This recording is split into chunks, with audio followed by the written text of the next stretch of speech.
चार भाई एक निर्मल शांत सरोवर के किनारे निर्जीव पड़े थे।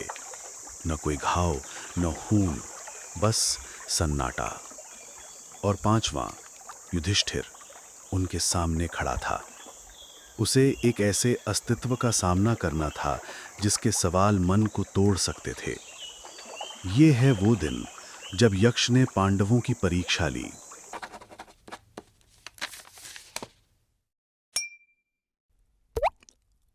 ये उनके अज्ञातवास का समय था। वो वर्ष जब पांडव देश बदल कर रह रहे थे। वे वन में शिकार कर रहे थे। तभी एक थका हारा ब्राह्मण उनके सामने आया।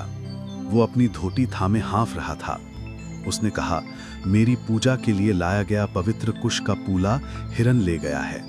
इसके बिना मेरा अनुष्ठान अधूरा रह जाएगा। कृपया इसे वापस लाने में मेरी मदद करें।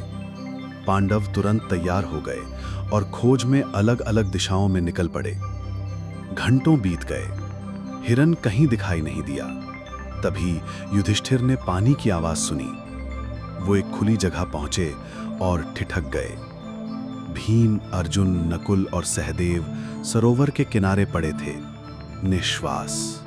न कोई घाव, न खून के निशान, बस स्थिरता। पानी लहराया।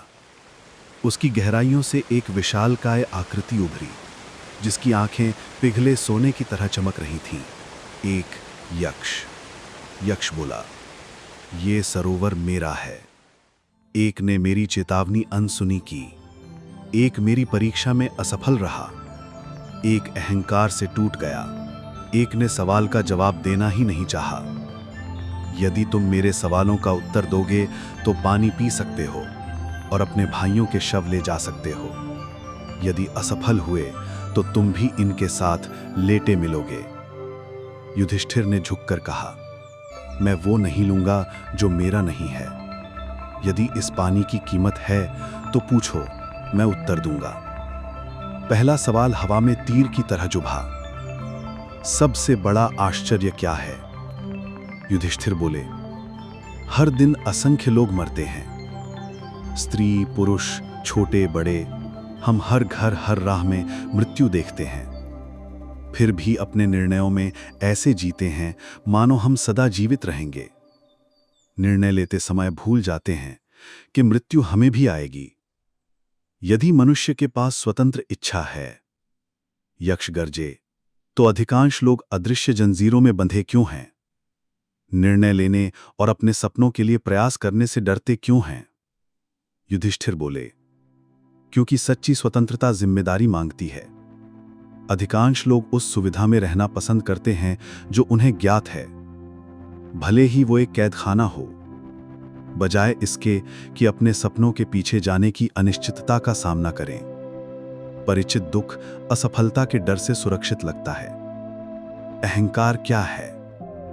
ये मान लेना कि केवल तुम अपनी सफलता के निर्माता हो और उन अनदेखे हाथों को भूल जाना जिन्होंने तुम्हारा मार्ग बनाया। अज्ञान क्या है? अपने कर्तव्यों को न जानना, और कर्तव्यों में सबसे उपेक्षित है समय की रक्षा करना। लोग अपना सोना बचाते हैं पर अपना समय यूं ही खर्च कर देते हैं। वे नहीं समझते कि समय ही वो एक चीज है जो कभी वापस नहीं आती। आलस्य क्या है? जब शरीर स्थिर हो और आत्मा ने अपना उद्देश्य छोड़ दिया हो। मनुष्य मौन में बैठकर भी अपने कर्तव्य की ओर काम कर सकता है, या फिर वो धरती पर भटक सकता है और कुछ भी सार्थक न कर सकता है। कौन सा शत्रु अजेय है और कौन सी बीमारी लाइलाज? क्रोध वो शत्रु है जिसे कोई हथियार नहीं मार सकता। लोभ वो भूख है जिसे कोई भोज नहीं मिटा सकता। मनुष्य कल्पना में वास्तविकता से अधिक पीड़ित क्यों होता है? क्योंकि वो उन युद्धों को लड़ता है जो अभी आए ही नहीं, और उन चीजों को नियंत्रित करने की कोशिश करता है जो कभी उसकी थी ही नहीं। शांति केवल उसी के पास है जो स्वयं पर अधिकार रखता है, संसार पर नहीं। यक्ष ने उसे देर तक देखा। तुमने अच्छे उत्तर दिए। मैं तुम्हें पानी और अपने भाइयों के शव ले जाने का अधिकार देने से अधिक दूंगा। मैं उनमें से एक को जीवन लौटा दूंगा। उनमें से एक को चुनो। युधिष्ठिर ने देखा भीम की शक्ति, अर्जुन की कौशल, सहदेव की बुद्धि, नकुल की सुंदरता।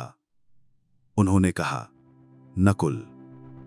यक्ष की आंखें सिकुड़ गईं, पानी में लहर उठी। वो दिव्य रूप में बदल गया। धर्मदेव स्वयं प्रकट हुए। धर्म बोले, भीम तुम्हारा प्रिय भाई था और अर्जुन सबसे महान योद्धा है, आने वाले युद्ध के लिए अत्यंत आवश्यक है। फिर भी तुमने नकुल को क्यों चुना? युधिष्ठिर बोले, मेरी 2 माताएं हैं, कुंती और माद्री। मैं, भीम और अर्जुन माता कुंती के पुत्र हैं। नकुल और सहदेव माता माद्री के पुत्र हैं। मैं पहले ही सहदेव को खो चुका हूं। न्याय यही है कि मैं नकुल को चुनूं, ताकि मेरी दोनों माताओं के पास कम से कम एक पुत्र जीवित रहे। धर्म ने कहा, तुम शक्ति चुन सकते थे, तुम कौशल चुन सकते थे, पर तुमने दुख में भी न्याय को चुना। क्योंकि तुमने निस्वार्थ होकर चुना, मैं तुम सबको पुनर्जीवित करता हूं। एक एक कर पांडवों ने सांस ली, जीवन में लौट आए। वन ने मानो सांस छोड़ी, सरोवर फिर शांत हो गया। और युधिष्ठिर जानते थे ये प्रश्न जीवन भर उनके भीतर गूंजते रहेंगे, और उन सब के भीतर भी जिन्होंने इन्हें सुना।